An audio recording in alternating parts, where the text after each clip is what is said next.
stage managers here. I'll make sure.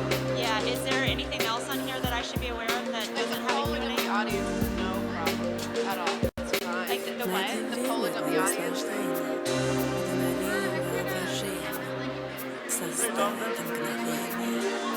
Закрой глаза, окунись в мечту.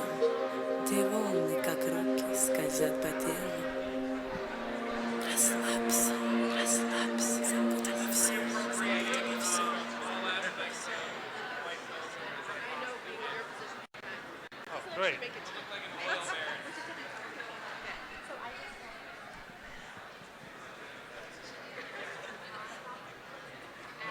Do you mind handing this mic off to Halleh? Yes. Okay, great. I'm going to tell Halleh to introduce her, and then we should be good to go.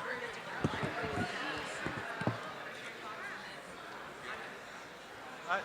If you're ready, I'm going to introduce you on stage, and then I'll hand the mic off to you, and we'll be good to go. Great.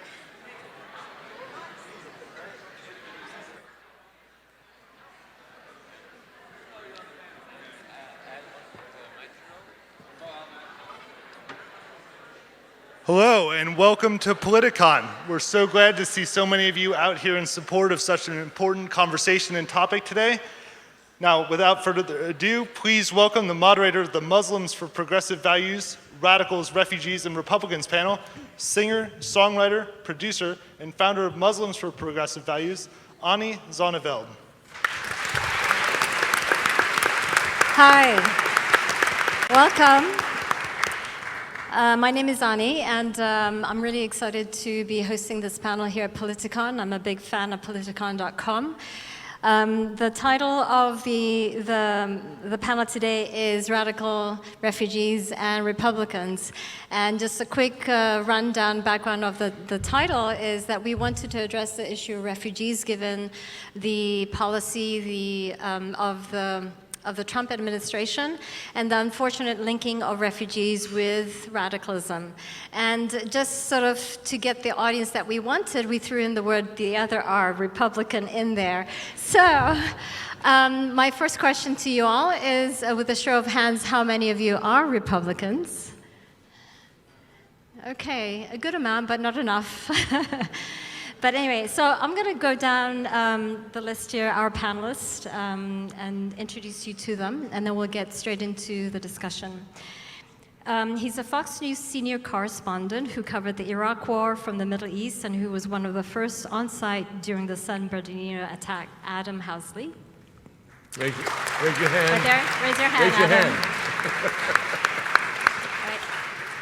TV host, author, and satirist called the Jon Stewart of the Middle East, Egyptian expat, and Time magazine pioneer, Bassem Youssef.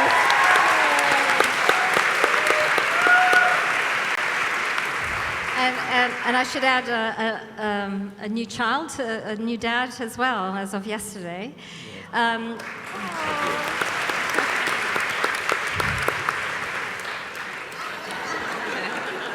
Bassem, Showing pictures. it's not your show. Turkish-raised social media sensation BuzzFeed contributor and host of the Young Turks, the Breakdown segment, and the Pop Trigger entertainment channel, Hasan Piker.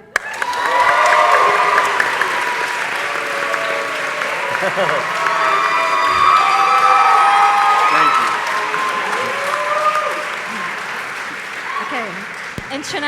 There are some who don't like you. International counter-trafficking advisor and traumatologist specializing in survivors of human trafficking, radicalized youth, war refugees, terrorism, and violence, Dr. Halleh Seddighzadeh.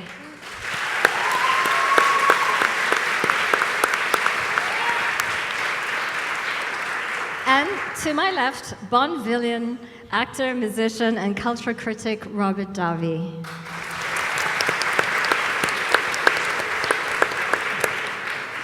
So, getting right into it, the first thing we're going to do is we're going to do definitions. Sometimes we talk a lot about what refugees are and what immigrants are, but we actually don't know what those technical definitions are. So we're going to go to the expert here on the panel with Dr. Halleh to do the definitions.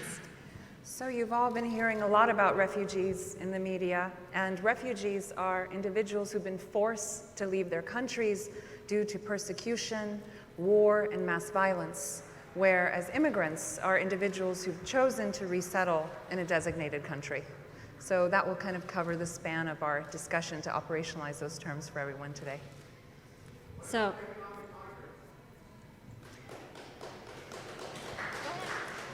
well, economic migrants, similar to immigrants, in many respects, have to resettle to a specific country or designated area due to inability to find work and survive, however, are not facing the same severity as refugees. so just to recap again, one more time, refugees, because that's what we're focusing on today and not the rest of it. But the focus of our discussion are refugees who have been forced to leave their countries due to war, mass violence, and persecution. So moving forward, what we're going to do is, I'd like to take the perspective of the issue of fear. There's a lot of fear on the issue of refugees. There's a ban on refugees entering the United States for 120 days based on President Trump's executive order. So that's fine, I understand. So let's address the fear factor, the issue of security of America. I'm an American first. I just so happen to be Muslim, okay? So let's get that straight. Just because I'm Muslim doesn't mean that I'm any less concerned about American security. Got it? So, Robert, what is your perspective on the issue of refugees and the issue of security in America? And how can we be both compassionate, or should we? To what extent should we welcome refugees? I just want to go down the panel just to get your perspectives on this. Well, my perspective is one of common sense, compassion, and safety, and awareness. And there's a variety of elements that go into the whole issue that, unfortunately, in the news bites, you don't get an in-depth understanding of a lot of it. The ban is a temporary ban. It's because not only immigration system is broken, and the vetting process is broken in terms of who's coming into our nation from certain countries. That's no secret. It makes sense to me that when there's a massive amount of people moving from one part of the world to another, and that part of the world has a radicalized element that wants to see certain harm to other elements, other countries. I mean, in Egypt, there was a gentleman named Sayyid Qutb in the 60s who wrote a book called In the Shade of the Quran. He was educated in the United States in the 50s, went to Egypt, taught in the universities, was arrested. He's kind of the father philosopher of Al-Qaeda, the Muslim Brotherhood, and he is the one that said death to Christians, Jews, and the West. This is since the 60s. He wrote a book, he took Mein Kampf, and he wrote this equivalent, the Arabic equivalent, called In the Shade of the Quran. Understanding that there's a cultural movement or a political movement, ideology that has infected Islam. And I had the first Islamic conference last year at Politicon. What is Islam in the 21st century? I asked them, and I had some Sufis and some other Islamic, to understand, because there's so many different sects of Islam within Islam. But in terms of refugee, and in terms of understanding the threat that could be infiltrated, it takes 1, 2, 3, and then I'm saying we don't have a compassion, but the system is broken. It'd be like the system here being broken when you had to come in through a detector. Did you guys have to come in through a detector? Hell yeah. All right, me. Right, look at my little face. I had to go through a detector. But what happens is, if that was broken down, all our safety, it would take one person to hurt the safety of this room. So that's, in terms of, I think it's a common sense approach now. It's a temporary ban until that gets fixed, and then you can let more people in. Also, what was stirring to me, and I was in Estonia recently. I did a concert there. And I met the Barbara Walters of Estonia. She was a female journalist. And another female journalist wrote a book early on called The Force of Reason. Oriana Fallaci, who was a very left-wing journalist, but wrote the book called The Force of Reason, and she coined the term Eurabia. She was the first one. Now, this journalist I met was very pro-refugee, and then she went to Budapest and did a documentary. And the influx of refugees and the danger of all of that, I understand, but the danger of it is the lack of assimilation and the anger. Now, I'm saying that all refugees are radicalized, but there is a displacement and a disproportionate displacement. And when you let so many people in, I think the better idea was to create a beautiful, safe zone. It was always stunning to me that in Israel, that the Gaza Strip didn't look like Disneyland. With all the money, I went to Jordan in 1994, met with King Hussein, the father. And I said, you know, with all the Arab money, why don't you guys let the Gaza Strip instead of, and I played a Palestinian, just so you know, 1988. But why isn't the Gaza Strip, why couldn't it be built up like a certain kind of, anyway, I'm veering from the subject. Yeah, Robert. Okay, Go ahead. Your turn will come, Bassem. Dr. Halleh. You might want to talk about also, sorry, you want to talk, let them, okay, Adam?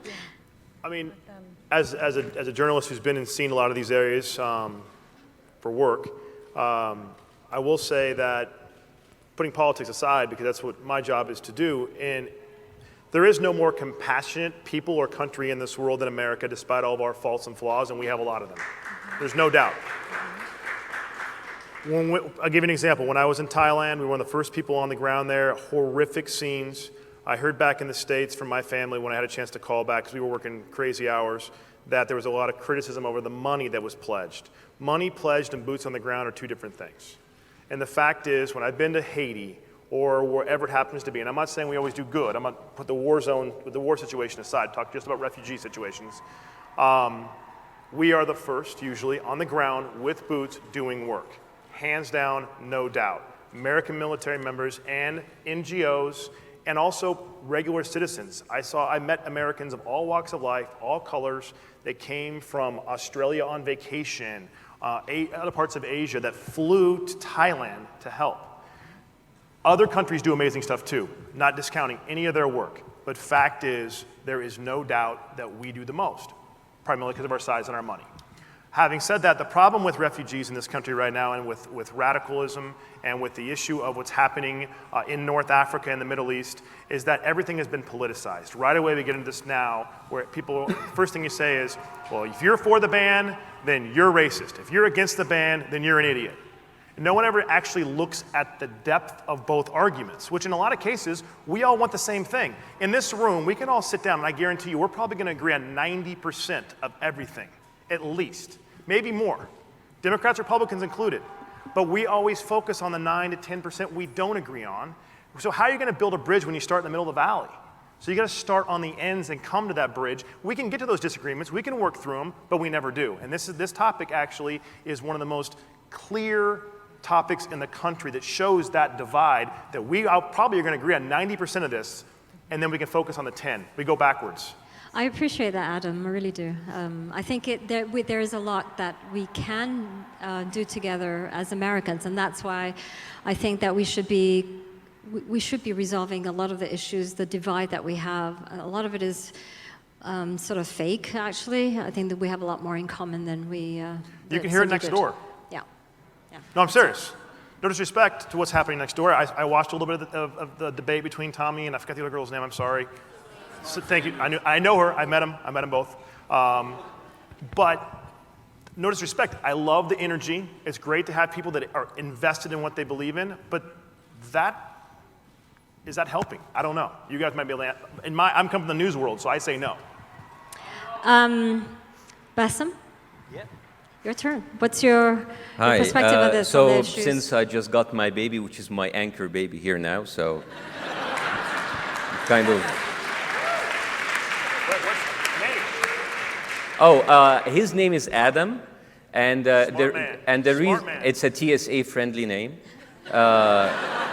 which is we had actually to go through a lot of process because my first choice was Ali, the second choice was Hasan, and I cannot name him because I'm going to give him a life of hell in airports all his life. So the only name that does not get like changed from between Arabic and English was Adam, which is very interesting that like I have to think about that while just doing a very simple task like naming my son. Also, it's a Jewish name too, so it works. He is the name. I mean, he was the father of all of us. So, which actually brings me to the topic of one of the things that you said in the beginning, which is fear.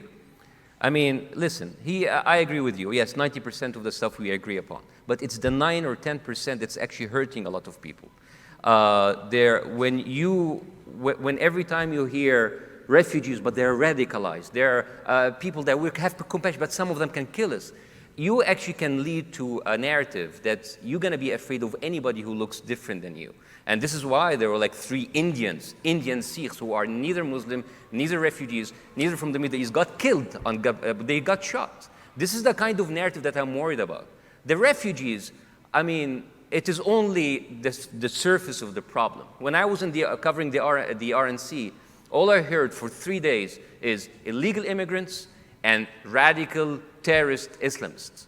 And of course, like, we don't mean all immigrants, we don't mean all Islamists or all Muslims. We just mean the radical and we mean the illegal. But as you listen to it for 3 days, all you listen to is, or you hear, is immigrants and Muslims. So this is the problem that we're having. You have people here who, like I was interviewing people who thought that Obama is overseeing training camps outside of New York for ISIS operatives. That's not the majority of the country. Well, that's not the majority of the country, but this came from somewhere. Some people who think there are training camps, and some people who think that anybody who looks brown, who is a Muslim, he's a danger. But there are.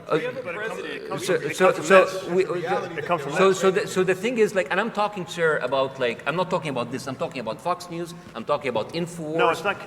Don't go to Fox News crap. We're not going to go there. We're not going to go there. You're talking because about, that's ridiculous. you are talking about, like, I mean, it's called. No, listen. You're talking about. The problem is you're this. talking about. And I didn't this finish. is the problem. Adam, you're talking. let's You're talking hear about the fear factor here. a narrative of fear that's making everybody worried about these people coming from overseas. Those people actually have fled war-torn countries, and they're actually we're partially responsible for. I mean, of course you can.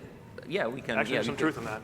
Okay. Yeah, you are possible. But like the thing is, I'm worried about the fear. I'm worried about people who are neither immigrants, neither refugees, neither they had to go through the sea to come here. People who might be legal citizens here who would be affected by this kind of fear. Right. It doesn't stop at refugees. It doesn't stop at Muslims. There are people, as a matter of fact, after 9/11, the first victim of a hate crime from people who were very angry at Muslims after 9/11 was a Christian Egyptian Copt who was running a convenience store in New York, because we look like each other. Right. We look the same. So this is my worry. It's the narrative of fear.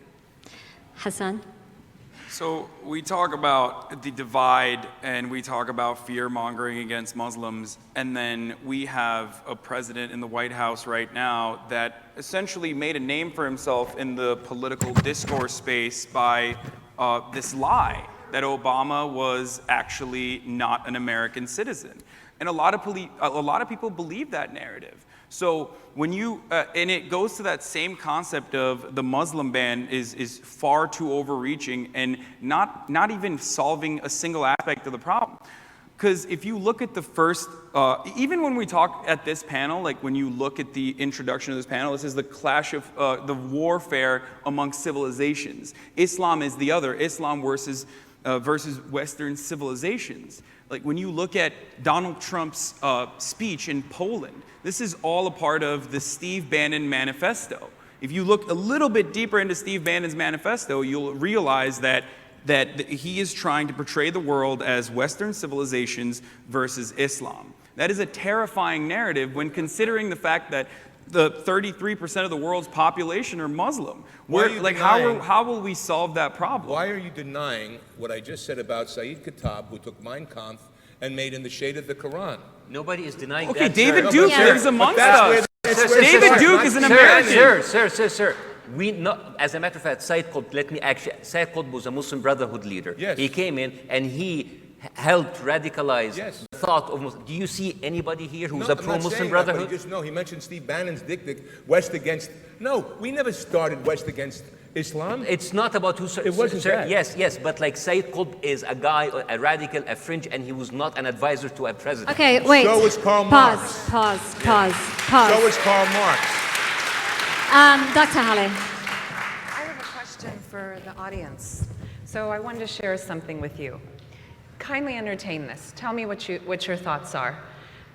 Often when, I treat a lot of victims of human trafficking and gender-based violence and rape, and these horrific things that they have experienced, people often blame them for it.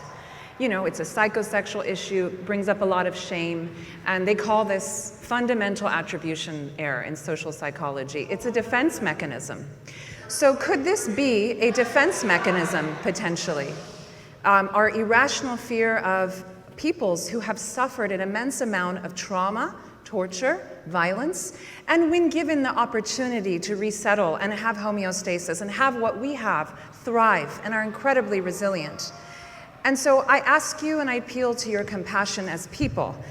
Could this potentially be a defense mechanism? What is the rationale? Since 2001, any and every refugee we've ever resettled have a successful terrorist attack on American soil harming Americans? No. Syrians? No. Not successfully so. And the percentage, that model minority, does not reflect the whole. So the irrationality, again, the defense mechanism that this represents is disuniting us. And our discourse around it, this is the issue. Fear and trauma is being weaponized. So the very rhetoric that instigates this dialogue Dr. Halleh, and is the source of the fear is being weaponized. And the children I see in my office who've been quote unquote recruited from all sorts of domestic terrorist organizations and a few foreign terrorist organizations as well, bullying, trauma, alienation, that is what perpetuates this. So I have a question for you. How do you think we can disrupt this? And do you see this as a defense mechanism, as an irrational fear? So I'd like to, you person in the back, you need to shut up because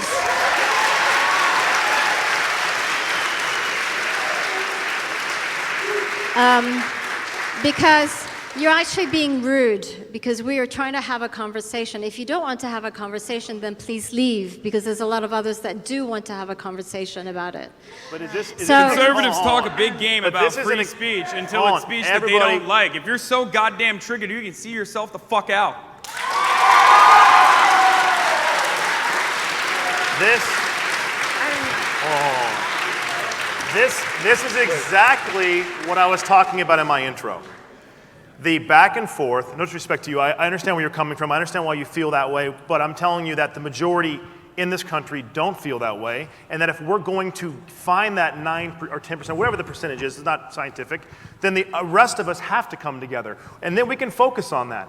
And I understand why you want that person to leave, but the way I handle it is, we need to go at this in a way where we're all on the same page, hold on, as one, and go, hey, dude, seriously, let it go or go, rather than yelling and screaming and saying the guy's an idiot, shut up. That's the problem we have right now. Because listen, my wife is, the only reason I mention this is my wife is black, I'm white, she happens to be in Hollywood. Anybody who follows us knows that we're attacked because everybody thinks I work for Fox News and I love Donald Trump. I didn't vote for either one of them. God's honest truth. The point is, it doesn't matter if I did, because it's my right. So my point is, if we're going to go further in this panel and in this tape, we've all got to at least respect the fact that each of us have an opinion, and it may be different. And so long as it doesn't hurt you, then we should be able to talk about it. Otherwise, we're never going to solve anything. Thank you. Wait, one second. Let me say something. I want to go back to the issue of safe zone, Adam. And I really appreciate you saying that, and also the generosity of America. That is hands down, America is the most generous nation in the world. On the issue of safe zone, one thing that there was a refugee that just got off the boat of one of the islands of Greece, and there was a media reporter that went microphone straight into his face getting off the boat.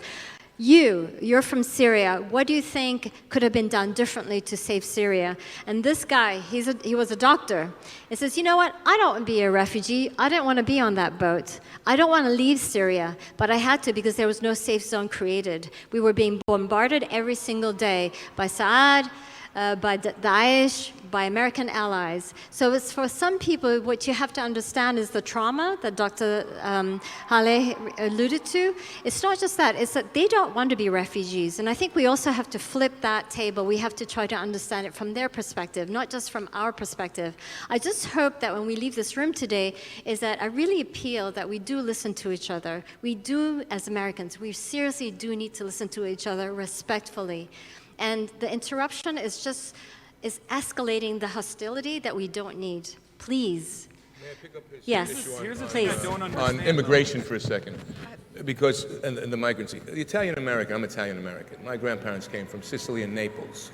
In 1886, there were more lynchings of Italians than blacks, than any other race. 1906, the New York Times said the Italian is dirtier and lower than the Negro. That's just a common fact. Italians were changing their last names because I'm from Sicily, the Arabic influence, everything else. We were looked at as second class, third class, fourth class, scum of the earth citizens. But the Italian American, there was something that didn't have that aspect to it that has to be addressed in terms of the radicalization. And I'm not saying, I've been to the Middle East, how welcoming it is in the countries. I've been to Turkey. Unbelievable. Jordan. I mean, the support and the acceptance of Americans, the hospitality. But there is a certain element of that, and that's where the mindset is. And it's not bad of Americans to be cautious, to have the compassion, of course, of the refugee plight, and understand that children are being affected by. And young kids, because when you're seeing something, and you're seeing a certain group of people, because I saw it as a kid, as an Italian, you know what I mean? The Guinea, they go Wapo. I understood that feeling. But at the same time, we did, as you are doing, as we're having by discovery or by conversations, the acceptance in the community to say, we're safe here, we're Americans now. The problem is, when I went to London, and the police tell me, don't go there because it's under Sharia jurisdiction. But that's true. But that's true. But see, you can shake your head, it's not true. But it is true. It happens. It is true. It is true. Don't go there, it's under Sharia jurisdiction. What does that say about the assimilation and the ability to assimilate? America is only concerned of the inability of Islam to assimilate into our culture. And that's what I'm saying. They're not going to say it because it's politically incorrect or they don't want to be, but that's really the basis of it all. How do we get through that? I had that conference in terms of Islam. All right. Sir, I'm very glad that you brought up the part about Italians being treated as second-class citizens, which is like more than 100 years ago. Since then, we have evolved. But the thing is, and we have evolved enough to know that we should not do that to other human beings. So that's one thing. The second thing, let's talk, since we all love statistics, let's talk about Muslims in America. Muslims here in America are the second most educated subgroup after Jewish people here. Muslim women are more likely to go have higher education than Muslim men, and they're more likely to have a professional job. Third, 57%, according to a Pew Research, 57% of Muslims here in America believe there is more than one interpretation to Islam. Now, I will agree with you that there is a virus, there is a radicalization of the mainstream Islam. Nobody here is denying it, but a lot of people are fighting that. And most of the people who are fighting that are people who have left the Islamic world, who are still fighting it back. Now, those people who are fighting that kind of radicalization, they are persecuted. They are not mostly persecuted by the Ayatollah. They are persecuted by the secular military regimes who are supported by the Western administrations in Europe and in America. It's been going all that because somebody told them it's better to go with a secular, and they're not secular. Secular military dictator than going with a radicalized Islamic government. Both of them are worse than each other. It's horrible. Both of them are two sides of the same coin. So the thing is, I understand the gentleman in the back who said, like, it's the problem with Islam. You know what? Islam has a lot of stuff that can scare you, but so does the Bible, so does the Old Testament. But the thing is, Christianity did not evolve. It was Christian societies that evolved. And this is what we're fighting for. There was one message. For Muslim societies to evolve. And Muslims cannot evolve.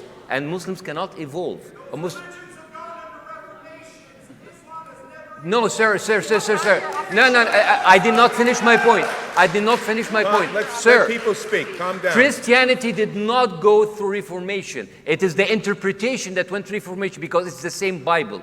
The same Quran existed in the 50s and 60s where hijabs in Egypt was considered as an anomaly. Something happened in the last 40 years. It was radicalized by the Wahhabism and by the Saudi money who actually been infused. And by the way, so you can try to get people from the Westboro Church, give them a country of their own, give them oil, give them weapon, give them money, and let's see how Christianity would evolve. So the thing is, it's the same Saudi Arabia which is the biggest ally of the United States. And when King Abdullah died last year, every single American official, present, past, and future, went there, hurried to his funeral. So there's a little bit of hypocrisy Even there. Donald Trump, who consistently criticized Hillary Clinton. He went there for $110 billion of weapon deals. He gave more money to Saudi Arabia than Barack Obama did, so that Saudi Arabia could constantly bomb Yemen, just like we do, so that children in Yemen are terrified when the skies are clear,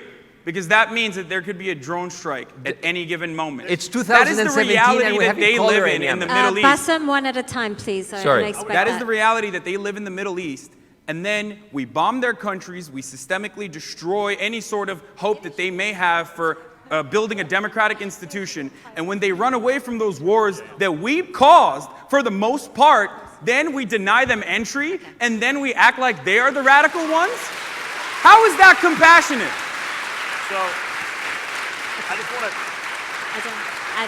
Adam. They're on to something, and I'm going to try to bring it back a little more towards the middle, in the sense that the U.S., the reason why we're talking about refugees coming from Syria is partly because of U.S. policy. So we're talking about what's happened and why they're coming here. Part of it is because Islam is dealing with an issue that most people that I know in the Middle East, when I've been there, and even though my friends here in America will agree with. But there's a second part of it, so it's not just an internal battle, which we'll get to, but it's also the external issues. And it goes to what you guys were talking about in the sense that we should care why the war in Syria started. We should understand that the last administration, it hasn't been really reported, and don't get me wrong, all of our foreign policy, not just this administration, the last one, President Bush, President Clinton, they've all followed the same line with being beholden to the Saudis. We did ship weapons into Jordan, just like we shipped weapons into Libya. The reason why, there's no easy answer, that's the thing here. The answer, I think, the problem is we've had... There's an easy answer. No, there is. Destroy the military-industrial complex that is one of the only industries in America. That's Adam, why in we reality, keep going into constant... Hassan, that doesn't help the conversation. Reality, we can sit here and talk about the military-industrial complex until the cows go home. And I'm not saying that doesn't exist. I'm not going back to Eisenhower and all the comments. Let's go strictly to the fact of this. You had thugs in charge of those countries. You had different foreign policy perspectives that the thought that take those thugs out and put in a different way of leadership was a good idea. For America. And I'm not saying it was a good idea. I'm telling you it was a bad idea. We put our fingers in places all the time and cause problems. The issue is that is where this all started when it comes to the external issues. Then we have to go to the internal ones, which you're talking about, which I think we have to bring it back to because we can sit here and talk about the U.S. mistakes, the European mistakes, how Israel was drawn wrong. And we can bring up every topic you want to bring up. Irrespective of all the mistakes. Right. And he brought up a point before in terms of, and I think this is, because I'm solution-based. I want solutions. And this has been an issue that, as I said, in 1988, I played a Palestinian.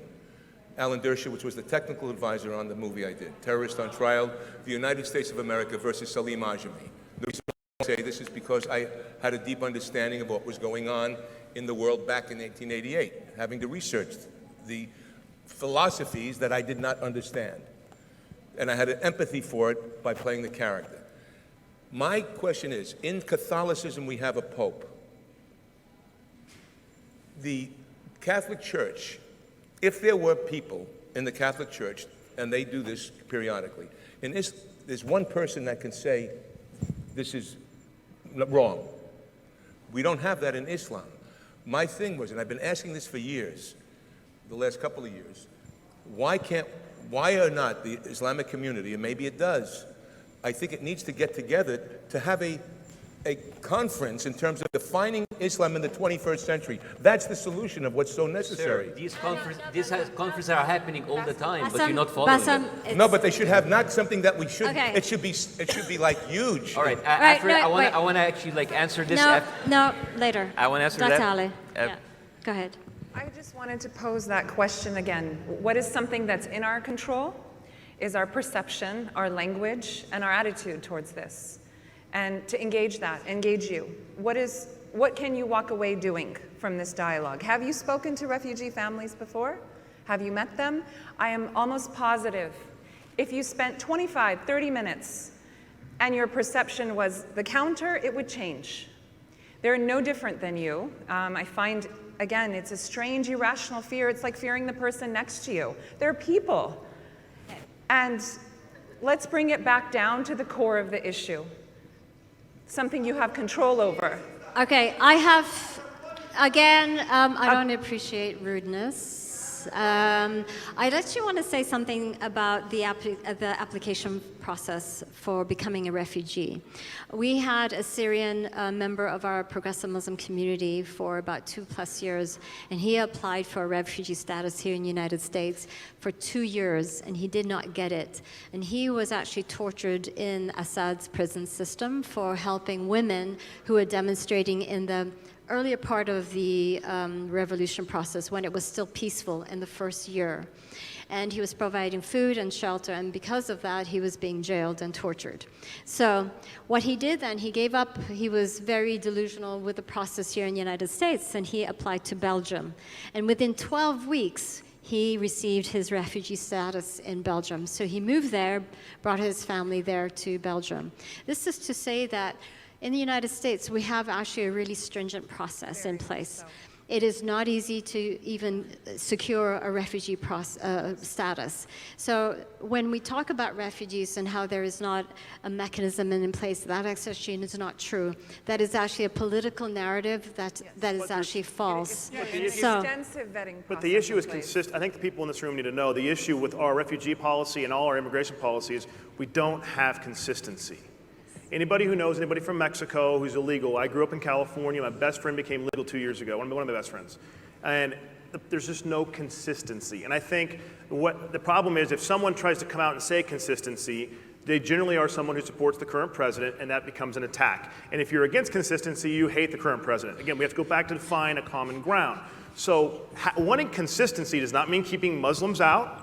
It does not mean disliking somebody because of the color of their skin. And I'm not saying this current policy is correct. I'm not saying that at all. I'm just saying we've got to have a consistent policy, which we haven't had in this administration, the last administration, go back as long as you want to go. We haven't had consistency. So I have a question. Hang on, Hasan. I have a question. Yeah, is there anybody in the audience here who is a refugee or who has a family who was a refugee? I would like to get a microphone to this person. If you are a refugee, in the last, that was your process here in the United States in the last few years, please put your hands up.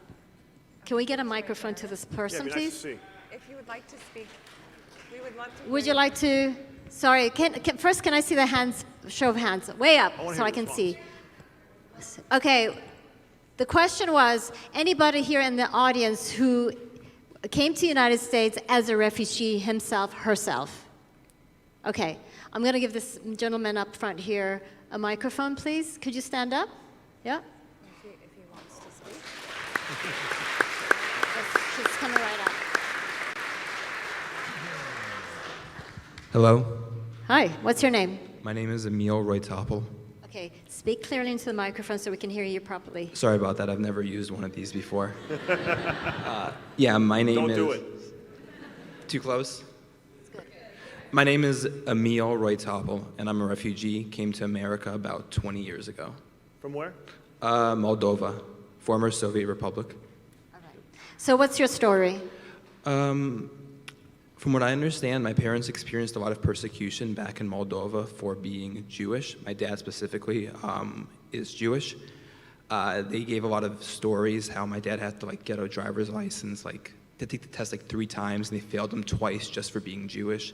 A lot of persecution. And so from what I understand of our situation, it was incredibly difficult to get the visa to come over here. It took a few years.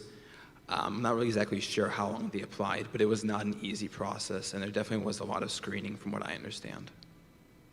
Okay. And how many years was that? 2+ years? I can't tell you exactly the details. All right. This was back in '95, though, so the situation may have changed since then. Okay. There was another person in the audience here, back on that side over there. Okay, this gentleman over here, and the row 1, 2, 3, 4. My name is Vladimir. Thank you for sharing that story. My name is Vladimir Arutunov. I'm a refugee also from a former Soviet republic. I was born in Tashkent, Uzbekistan, and my family came to the United States in 1993, fleeing persecution for being Jewish.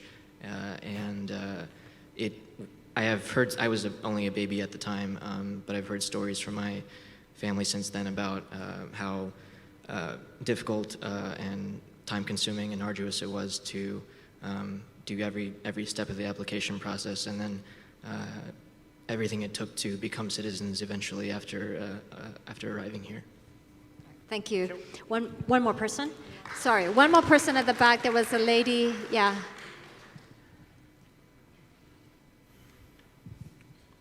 Hi, my name is Sarah. I do have family members that are refugees. My background, just to give a little introduction about myself, I'm half Syrian, half Mexican. I believe I embody the American spirit. I'm a delegate as well, so I'm really trying to, focus on pushing for American values. And going back about my family members being refugees, they were not given admission on the first Muslim ban. They were refused to come here. So that was very hard on my family. But, thankfully, because of a federal judge, they were able to come here. And if it wasn't for the law, they would have faced so much more difficulties. So that's my story. Thank you. I think it shows something. Sorry? So can I say something about consistency now that we were talking about that originally? Hasan, yeah, I'll let him respond. I told him. Yeah. So going back to the consistency conversation, there is one thing that the United States has consistently done, and that is to absolutely destroy every part of Middle Eastern culture in any way, shape, or form they can. But on top of that, hold on. Consistency. If we're going to talk about consistency, hey, let's look at the Muslim ban, right? Originally, when they first wrote the Muslim ban, there was supposed to be a 90-day trial period for the Muslim ban, and these are Donald Trump's words, until we figure out what's going on, folks. That's what he said.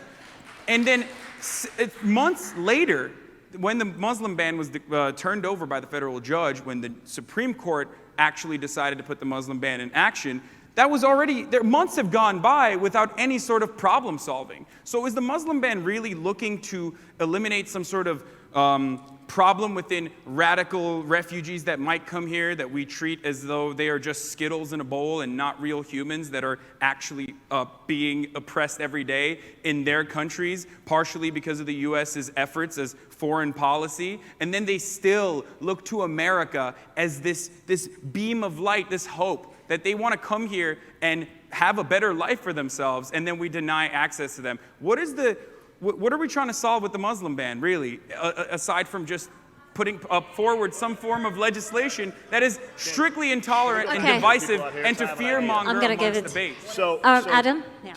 What that show, you bringing out 3 people in the audience, I think, shows that we can actually, back to my consistency argument, we can actually use this to learn. For example, we're in California, right? Anybody here from the central part of California, Stockton area? Okay, Laotian, Vietnamese, Sacramento, 50,000 Ukrainians. We have refugees in large portions, in large communities, Afghanis in the South Bay area that are already here just in California. Get rid of the rest of the country for right now. Just talk about California. We can go and find out what worked, what didn't work, what threats exist, what threats didn't exist. But we don't do that. We don't. NGOs do, but the government doesn't do it. And I think that's where one of the other parts of this whole issue is we've got to figure out a consistent plan or consistent way to deal with refugees are not going to go away. Once this Syrian situation is done, 10 years from now it's going to be someplace else. So, Dr. Halleh, you had this point about the expectations of refugees once they get to the United States. Can you address, like, what are the requirements, the benchmarks that they have to do? Sure. Just generally, it's not that they come here and they're given, handouts, literally. It's they have to repay their ticket first and foremost. Within 90 days, they're required to have work. They have all these certain benchmarks they have to meet all of their benefits. And within 6 months, the cash assistance is cut. And you're facing the barriers of resettling your children in a new school, learning the language, reacclimating. If you were a surgeon, you're going to be a cab driver now. You have the opportunity to work, but you don't get to translate all of your skills necessarily, the loss of all your family members, the trauma. So it is a very complex, impacted system. I've been on the other side as well when having them come here. We call it protracted, meaning they're in refugee camps 5+ years. So the uncertainty from arriving to actually in country is very complicated and very difficult, yet I'm happy to report this is an incredibly resilient population that wants to work, that wants to integrate, that wants to have everything that we have, life for their families, to move forward, to thrive, to succeed. And so just in a nutshell, the process is quite complex. You can go to your local resettlement agency, Catholic Charities, volunteer, tutor some of the kids. They always struggle with math and English, and parents are learning if they are not fluent in English as of yet. And you get to learn about your resettlement process. Wait, 1 second. There are a lot of actually churches that partner with the U.S. government in resettling refugees. So for the good Christians out there, there's a lot of volunteer opportunities. Bassem, and then I just want to address the elephant in the room. We're not talking about refugees here. We're not talking about compassion. We're talking about Muslims. At the end of the day, it is people who are afraid of Muslims. All right? People go. Well, that's the problem, right? I really need that's to speak. the problem. Your all right, blanket. So, sir, if somebody is following Islam, that makes him a Muslim. So you cannot really separate them. So listen, sir, give me a chance. I'll make you hear whatever you want. Give me a chance. So the thing is, you, sir, said that while there's not one person that says what Muslim can do, that actually occurs in Iran. The Ayatollah, there's one person, everybody, and I don't think that you want that example. And the thing is, so the thing is, when you talk, the idea is getting all those guys together. The Ayatollah, sir, Sunni, Shia. there are people in Europe, and there are people in different parts of the world who condemn what happened of the radicalization of Islam every single day. Not every single day, but usually, very, very, very, very common. But the thing is, sir, we already have agreed with you that there is a problem. Now, we want to solve that problem. Solving the problem of radicalization, of reformation. Reformation comes from within religion.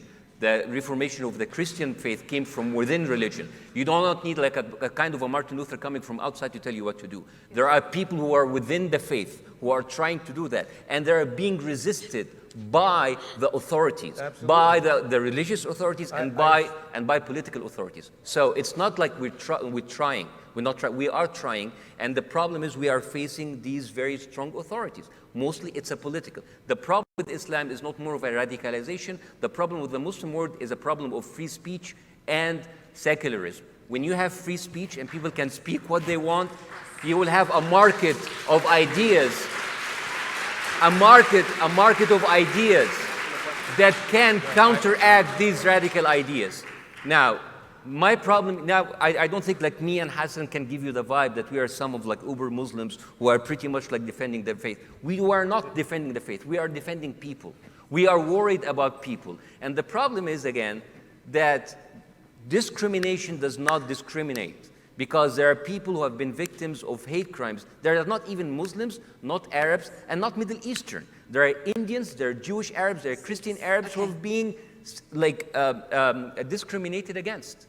So again, sir, The problem of Islam is the problem of any other religion. People who would change the faith are people at the end of the day, and these people need your help. And you're not helping when we say, let's block them out. And one more thing, because what I really love about American values is the idea of individuality. Everybody is his own individual. So when you come and tell me, no, sir, it's not most of the country who think that about Muslims, I agree with you. There are some people, but that's why many of them. But when I meet you, I will actually take your word as an individual. I will deal with you as an individual. And this is what I am asking of you guys. Deal with anybody, Muslim, non-Muslim, Christian, as an individual. This is a core American value. Deal with them as individuals, not as a group, not as a follower of a certain faith. Thank you, Bassem. Appreciate that. Robert, and then.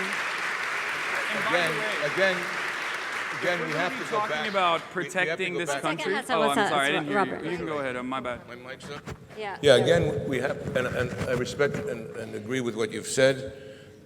I have to go back to, you made the thing about the Ayatollah. Of course, you would say that.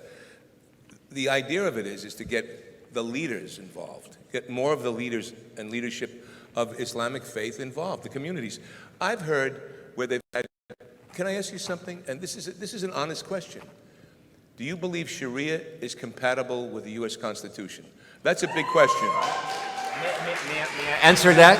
May I answer that? Yes, May but I want to that? respond May I to your answer. So Short the answer. Sharia that we see right now in the mainstream Islam, no, it is not actually compatible with life. Okay. But the thing is, sir, Sharia is like anything else. You can actually have multiple interpretation with it. The main interpretation that is actually controlling the mainstream Islam right now is actually controlled by the Wahhabism and controlled by the radical Saudi narrative. Take that out because it's Sharia and the Quran was there in the 50s and the 60s. It's the same people. All right, so and we didn't hear about people like blowing themselves out. Let me follow up a second. Again, so since you agreed with that, Robert, and then Sharia is gotta not get to compatible with the Constitution. Sorry, I can't Since hear you agree that Sharia is not, forms of The- Sharia yeah, is not compatible As with a the U.S. matter of fact, Constitution. I will actually up that, and I said like even in my own Arabic countries, in Egypt and in the Arab countries, I have called that there should be no mention of Sharia in the Constitution, that because we need secular Constitution, and this is what we are fighting for. Sharia, like Islamic Sharia, should be dealt with like Jewish Sharia or whatever Sharia it is, that should only control your own personal life, not a life of a group. But or there are people. elements. There are elements. And there are But elements in the Jewish that faith believe- that people have actually bypassed and have evolved. If Khalas you read the ba. Bible, But right now they're not. you can kill your wife if she doesn't have sex Okay, with you, guys. obey you. There are a million different excuses. Okay. And on people that. don't do All that right, anymore. Stop, pause, please. Let's go. Adam, it's yours. No, I think they're onto something again, but I want to just kind of turn it around a little bit in the sense that I agree. If anything's going to happen, you and I have to work together. You have to work together. If we're going to change the world in general, whether it be Islam or whether it be just Americans opening their hearts to everybody else, we're going to have to work together and talk. You and I as well, whatever. The only thing I will say on the other stretch around is what you were saying a moment ago, kind of, don't assume that so many people are against you. I know because they may have voted for Trump or not voted for Trump. 'Cause I meet people all the time that actually, for whatever reason, love Hillary Clinton or love Donald Trump. Now, I have opinion about that, but the point is, just because they were one way or the other does not mean they believe that all Muslims bad or all Jewish people are bad or all whatever. So we have to get that past the point that automatically you guys assume, I say you guys because you put yourself together when you said both of you together, that you assume that everybody, that there aren't a lot of people out there that do get it. I mean, I get it like you because I'm not Muslim, but I also do get, listen, we're going to have to, I've been in Israel, and this is the thing I tell my wife, and I'll pass it along, I'm done for a while because I've talked too much, but I'll tell you this was one of the coolest things I ever, my first trip to Israel was, we have a Palestinian producer and we have an Israeli producer, because in Israel, you can't cross over. It's a long story, I can tell you after the thing's over with. Point is, I happened to go to back-to-back parties. They were the same age, both female. One party one day, one party the next day. It was like my argument about Pakistan on the last panel.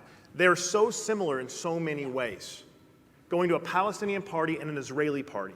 I sat there as an American going, holy crap, I'm expecting this like, why, one's pink, one's green. I mean, no, if I brought them both up here, unless you were from the Middle East, most Americans could not tell you which one was which. We have better food. You do. Okay, Hasan. I love the example you're talking about because it's very similar. I love the example of what you're talking about because it's very similar to what you even see within Greeks and Turks, right? And the thing is, very true. Bassem is constantly talking about the individual, and I want to talk about the system a little bit because the same people that actually supported Donald Trump for his isolationist policies, the fact that he mentioned that the war in Iraq was terrible and we shouldn't have done it, and how he railed against it, now he railed against Hillary Clinton for being against the war in Iraq. Now those same supporters still are very much vocally in favor of increasing the drone bombing that we're doing and the sanctions that we're putting forward on Iran, like trying to escalate tensions in the Middle East to potentially start more ground warfare. That is a terrifying thought because I think that it exacerbates the problem, because when you have individuals that are struggling to come here and then we're vilifying them and we think that some of them might be radicals, so we should deny them entry, and then on top of that they go back to the same and then their homes are ravaged by war. There's no infrastructure left in these countries. I mean, how can you not expect them to be radicalized? I'm saying it's awful that it's happening. It's terrifying. Should ISIS create a caliphate all over the Middle East? No, absolutely. Well, by the way, you just advocated for a singular force, and ISIS is literally trying to do that with a caliphate. That's terrifying. That's what we're trying to tell you. No, don't put words. I didn't say singular force. The caliphate. No, I said get all the leaders, Arabic, Muslim leaders, in a room, in a conference like this. Let them fight it out and say, Actually, you know what? We don't agree with this. Sir, actually, they have. Can I tell you Let one them fight it out. Wait, one second. No, because Bassem, this is political. This is more Bassem. the Arab leaders. It's in their best interest to use religion to oppress their own people. Sayyid Qutb said, forget about Sayyid Qutb. Sayyid Qutb said Islam is the perfect governmental force because it doesn't separate the head from the body, religion and politics. Yes, sir. But you have to define that. Sir, that's like saying to us, forget what Sir, Abraham Lincoln said about freeing the slaves. You have to look at how religion is used in the Middle East, even by people who do not pose as religious leaders. Because many of, especially my president, Abdel Fattah al-Sisi, he would actually use religion. Because if you today go against religion and start to think and question religion, tomorrow you will question his authority. So all of them, I mean, they will not come in a room and say like, we are going to. These are actually the bad guys. These are the dictators. You really don't need their opinion. Now, and I want to just like one more thing. I want to address some of the gentlemen here who are calling on the Sharia and how Muslims are horrible. And I would like to address your fears. Now, for many Muslims, Sharia for them is just inheritance, eating halal, and like how to marry. For many, they actually use Sharia as a way to kill infidels. Now, the same Sharia, it's a 1,400 years old religion. The same people, the same Sharia were there in the 50s and the 60s and 40s. I know that you have read stuff about Sharia, and many of the stuff that you have read is absolutely true. It's horrific, but it's not what is written in the scripture. It's how you use it and how you interpret it. Because if you look actually at the sheikhs in Egypt in 1940, the sheikhs, which are like the priests, their wives and their daughters were not even wearing hijab. So did religion change or was it corrupted? So the thing is, we are talking, now we are here on the same side. Many of the people who are the Sharia wanted to kill the infidels, want to kill me and people like Hasan. We are not their friends, all right? But I want to tell you that do not let this kind of interpretation that tells you that this what defines people. It can define a mainstream interpretation, which we are fighting, but it does not define people. Okay. No, sorry. Time up. Okay. I'm going to have the last word here. So it was very hard to actually get away from the issue of Islam since we were talking about radicalism. And a lot of perception is that all Muslims are radicals. And we have a booth here at 32, and the amount of questions that we had to address with folks with, make America great again in my face on all the issues. But what was really shocking, and we get these emails all the time, that I have to address all of you, and this is on social media, and I'm going to take advantage of this, is that if you perpetuate the same radical shit as the radical Muslims and promote their theology as truth, then you are just as complicit. Yes. Yes. Yes. So,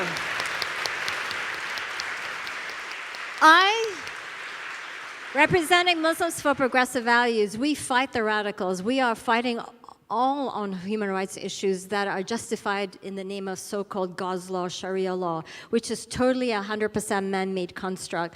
So don't fool yourself unless that's what you want to do. You want to fool yourself, you want to fool your constituency to hate Muslims. And what Bassem alluded to is really true. There really is a problem of hate towards Muslims. In some form, it is almost justified, but it is not unjustifiable if you're going to be just blankly hating people just for the sake of labels, especially when there's no basis, especially when we, our Muslims, are fighting the same fights. So get over it. We're on the same page. We're fighting the same BS. We're fighting the same radicalism. We're fighting the same for human rights issues. So just, stop glorifying yourself and stop, seriously, you're just... I think there's a part of a misinterpretation there, what they're talking, 1 second. I think what people want to see, and I'm looking at it objectively, I'm not a newscaster, I'm just an actor, a singer. I'm looking at it as a human being, as a guy looking at the tea leaves in America and around the world, and been around the world. What the West wants to see are you, and you, and you, and you, and the rest of you here that are Muslim or Islamic have and you're going to laugh at this, but I haven't seen the million-man march to Washington, D.C. denouncing radicalization. But why do you want to minimize that? Sir, all right, no. There has been marches in London and in Berlin. I mean, how many more marches can people do? There have been marches in Baghdad. There have been marches everywhere. The thing is, sir, can I say something? Most of the fight that we're having with our people is in Arabic.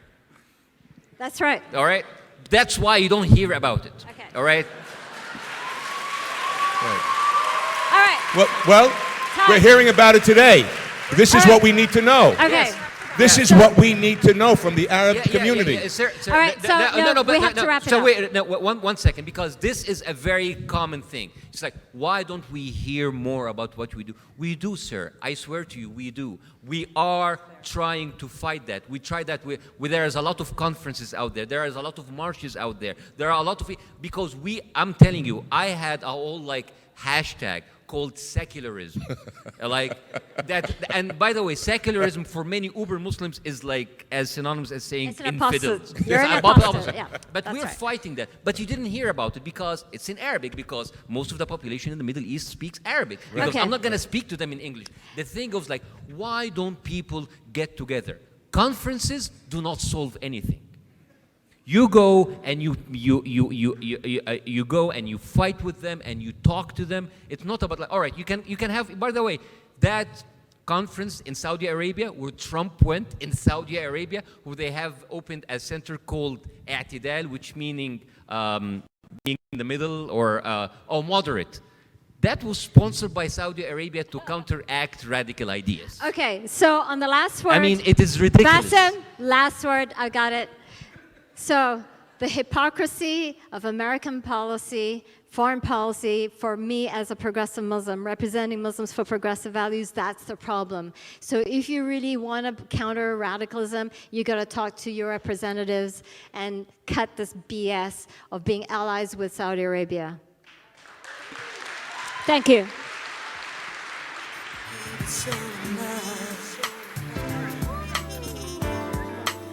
Every time he saw her, he was happy.